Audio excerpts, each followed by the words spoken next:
Дали правя разлика между алоe и агаве? Да. Алоето е от Африка, агавето е от Америка. Ще се радвам много хора да запомнят.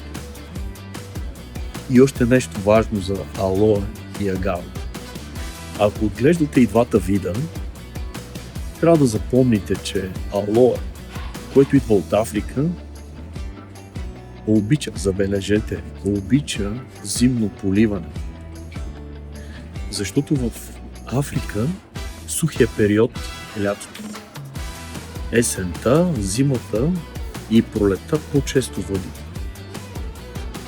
Не ви казвам да поливате зимата алоета, които гледате вкъщи, защото най-вероятно ще изгният.